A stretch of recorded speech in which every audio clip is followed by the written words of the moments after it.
Hey everyone, it's Beverly Hallberg. Welcome to a special pop-up episode of She Thinks, your favorite podcast from the Independent Women's Forum, where we talk with women and sometimes men about the policy issues that impact you and the people you care about most. Enjoy.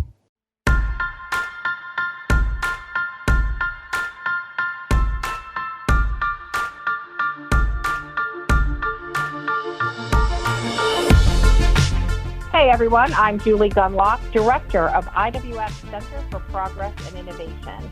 And I'm joined here today by Angela Logomasini. She's an IWF Senior Fellow, and she's also a fellow with the Competitive Enterprise Institute, where she specializes in environmental risk, regulation, and consumer freedom.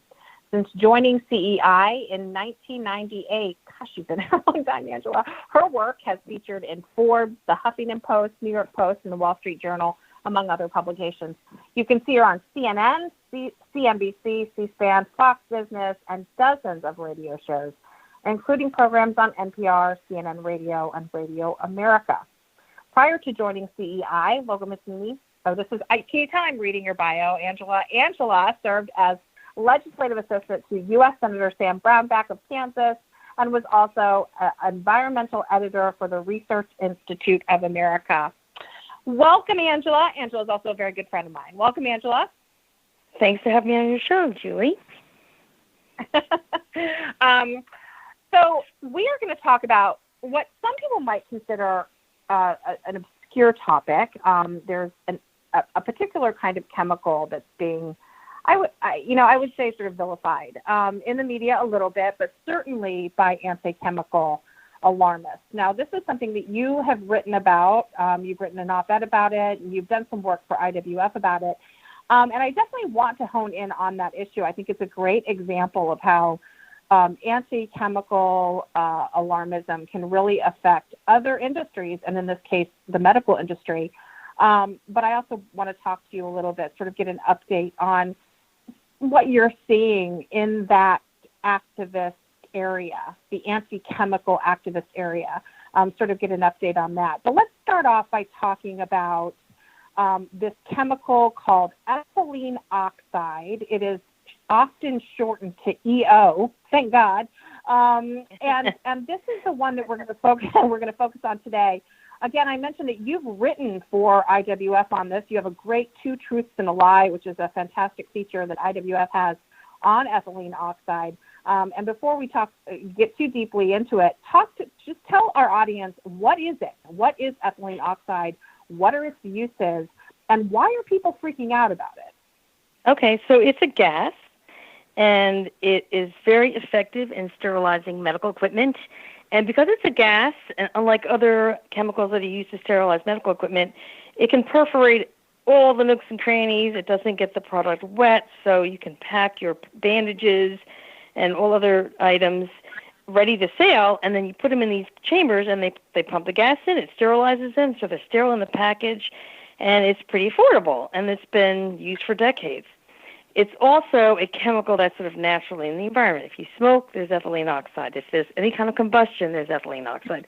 And the human body itself produces ethylene oxide. So you have it in your blood, and it's excreted through urination and going to the bathroom, basically. And it's not a big problem at the levels, in the environment and also in our bodies. And our bodies are very efficient at getting rid of it. But what ended up happening is, so these medical plants, these facilities around the country, they've been doing it for decades, and there's tiny amounts that end up in the environment, not even barely measurable against whatever's already in the background. Okay, so it's not really a huge emission. And they are controlled, they have regulations and all that. But EPA decided to do a study, and they put out this ridiculous study saying that it was dangerous at the 0 point part per trillion, a very, very tiny amount, part per trillion, not billion, not million, but parts per trillion. And it's like, I don't know, Can I just interrupt you right there? Because Sure. Honestly, frankly, I do cover scientific issues, but you are much more. I think you understand a lot. You focus on these issues a lot more, and I think you're incredibly good at sort of breaking this down. But parts per, I feel like it is, and I could be wrong here, but, and I feel like this is an insane thing we're talking about, but it's usually like the measure of safety. They usually talk about parts per billion. I see ppb a lot, right? And when you're talking about safety, is parts per trillion a new thing? I mean, because I never actually, seen that. But is that a They used to talk about parts per million because that's all they could measure. So then they got really good at measuring. So then they started talking about parts per billion. So they started regulating at even lower levels. Now we're looking at parts per trillion. So the standard that EPA set was 0.1 part per trillion, which I believe it or not is 19,000 times higher than the amount that the human body makes. So you're talking about something really ridiculous. You know, so it's I mean, something so your body makes 19,000 times more than they're saying is dangerous. And we're talking about measurements that just because they're able to measure, just because measurements have become, you know, much more sensitive, they're able to measure that. But you know, and I know I'm getting off topic here, but I always think about, you know, how my mother, when I first had my children, you know, I would say things like, you know, people are afraid of this or that, right? And my mom would always say, goodness, how did I live this long, right? How did I? And so, you know, if you think about now they're measuring at parts per trillion. Well, it's amazing anyone lived, you know, past birth, you know, years ago, because, I mean, they're going to start measuring things at such tiny amounts. And if they find it, and we should talk a little bit about this because, you know, I sort of follow the anti-chemical activists only as it applies to how consumers react to this stuff. And they do something that is very, very smart. They don't tell you, for instance, if you look at the Environmental Working Group, okay, they always put out this list, the Dirty Dozen list. They don't tell you, you know, what parts per billion or parts per trillion that is considered unsafe. They just say it's there. We've detected it. And the very presence of the chemical is what they want you to be afraid of. So by doing this, by making measurements part per trillion, it makes it much easier to make that argument with everything. Because I mean, you know, I mean that's kind of a nightmare. It's crazy. I saw something. I don't remember exactly what it was. I saw something in the news recently, and it said it's 500 million times, or 500 million parts per trillion, and but they make it sound like a big number, but then when you do the math and you do parts per million, it's like, oh, it's really, really tiny. It's not even a drop in a swimming pool. So they play with the numbers to make them sound more scary. They do it all the time, and that's what's happened in this case. It's the dose that makes the poison. People have to remember, you eat broccoli, you're getting a little bit of arsenic from the environment, from Mother Earth, from the Earth's crust. You get cyanide in your Brussels sprouts, but you don't die from it. So, because it's such a small amount. You know, a glass of water could have multiple things in it, but they're so tiny, it doesn't matter. But it's scary, and that's what's happened in this case. And so they scare these communities because of this EPA junk science study. Right. You have this, too, with pesticide residues. I mean, I love that example of a child having to eat, you know, literally buckets and buckets and buckets and buckets of strawberries before he reaches, and, you know, after those, you know, 32 buckets of, it's probably more like 300 buckets of strawberries, you know, he only gets to the safe level. He doesn't even get to the toxic level of pesticide residue. And yet you have moms scrambling all around trying to find, you know, this is another myth, but the pesticide-free strawberries, when actually organic foods are already grown, you know, can be grown with pesticides. I mean, the whole thing's just a big lie. But with things like EO, you know, this is a serious, you know, it has serious medical uses. And I could be wrong here, but I mean, isn't there a shortage, or is there some problems with sterilizing medical equipment because of these activists? Well, what happened is at the end of last year, the Food and Drug Administration. So what happened is in 2018 and 2019, the scare campaign went out, and the Chicago Tribune created a real health scare in outside Chicago in a few towns with a series of articles saying people were going to get cancer, they're going to get leukemia. So they actually shut down a facility outside Chicago in a town called Willowbrook. And then other areas started paying attention, and about 7 of these facilities shut down. And so FDA started issuing warnings. They had a shortage of pediatric breathing tubes. And then in the fall, they held a conference with some experts, and they were warning that if anything bad happens, say we had a pandemic, for instance, there was going to be a big problem with medical supplies. And that's exactly what happened. So you had the perfect storm, if you will. And then, fortunately, FDA was able to get these communities to open up most of the facilities. Only the one in Willowbrook is still not opened, and that will not be reopening. So they destroyed that one business. But where else? Isn't this also bubbling up in Georgia? And there's some others. Yes. I don't know if you know that, but I feel like I've seen reports from other states. Yes. Yeah, so Georgia was another area where they had some problems, and they had shut down facilities. And FDA actually, they had to actually bring a lawsuit to get this one facility to open up because the community wouldn't open it up. And now there's still a swirling health scare. EPA is working. They've been monitoring. Background levels are still well below levels of concern. But they're going to put out a regulation. They put out one to regulate the producers. Now they're going to put out another tightening in 2021 of these facilities. But right now they're operational. And it's real important that EPA go back and fix that study or get rid of it so that we can have rational policy, because there are costs, and there are human life costs when there aren't sterile medical supplies. We may not know those human lives, and they may not be even measurable. You know, it's hard to measure and attribute these things.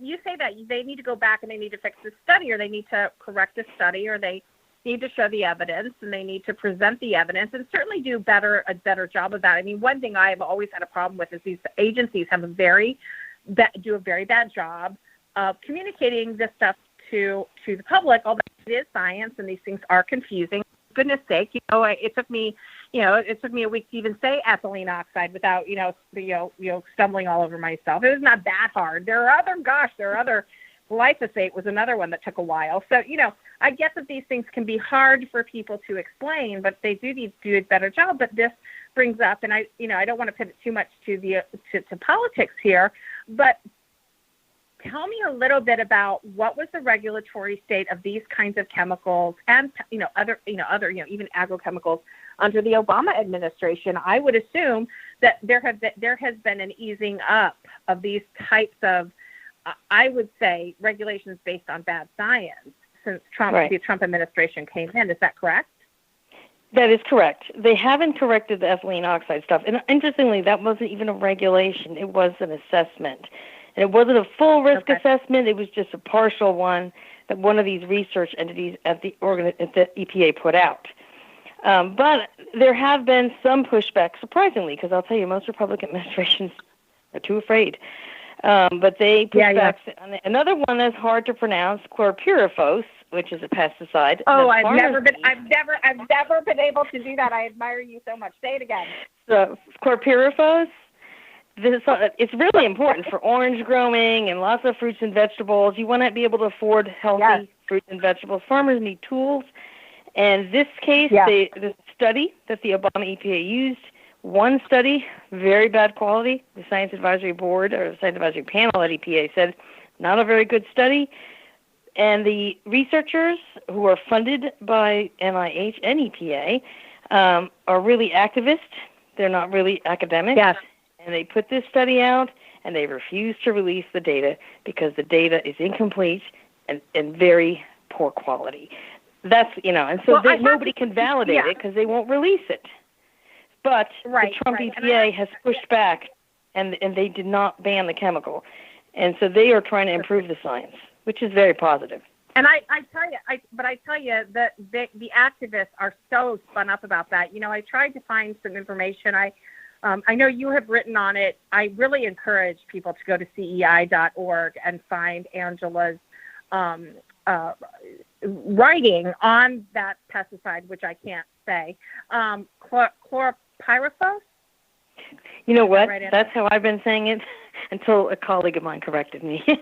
He said, no, it's chlorpyrifos. Chlorpyrifos.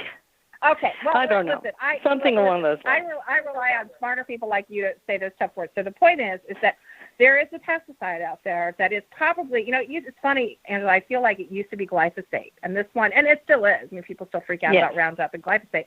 But this one is sort of taken over as the number one, supposedly scary pesticide. But again, you say a really important thing. Farmers need tools. And what a lot of people, get hung up on is not the specific pesticide. It's the idea that pesticides are used at all.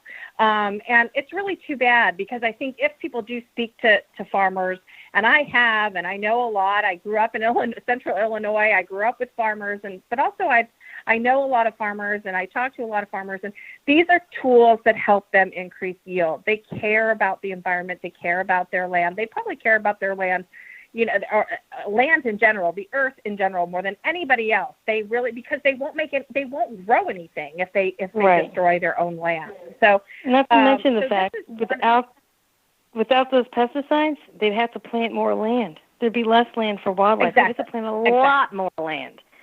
So That's environmentally exactly right. speaking, is a positive. Yes, it is. And I think, this is a sort of obsession, all of this, whether it's fear of pesticides, fear of certain chemicals like EO that are critical in the medical community. The sort of alarmism that we see out there for these products really has some very scary consequences. And I'm really glad that you're out there sort of fighting back on this. And I want to also reiterate that Angela wrote a great, very easy to read. And it's let me tell you something. It is not easy to take really complicated issues and make them understandable to what I would say lay people like me. Like, I am not a scientist, and I try to do that in some of my writing. Angela is a master at it. And her latest at IWF is Two Truths and a Lie about ethylene oxide. And I really encourage people to go there because, again, it's about a page and a half. And sort of you can kind of test your knowledge on the issue. And she gives some sort of quick, short, very helpful information on that. So thanks for doing that, Angela. I was happy to do it. IWF does great work. Great to be part of the team. Yes. Well, listen, I think we've covered a lot of issues here, and we're going to wrap it up. But, tell people where they can find you and where they can find your writing. Well, they definitely can check out IWF. I did a blog post in those two pieces. CEI.org. You can search for my profile on there. And then I also have a lot of sort of background information at safechemicalpolicy.com as well. Great. And if you're a mom out there, seriously, this is the kind of thing that scares moms a lot. When I first had, and I've told this story a million times, but when I first had children, I was actually terrified. I thought that additives in food and chemicals that were used to improve products in manufacturing were actually dangerous and were going to harm my child, delay my child's development, or cause him some sort of problems. And as I really examined these issues, and I read articles from people like Angela Logomasini, I really felt relief. So do check out her writing at CEI and again at IWF.org. We hope you take away something from today's conversation. If you enjoyed this episode of She Thinks or like the podcast in general, we'd love for you to take a moment to leave us a rating or review on iTunes. This helps ensure our message reaches as many Americans as possible.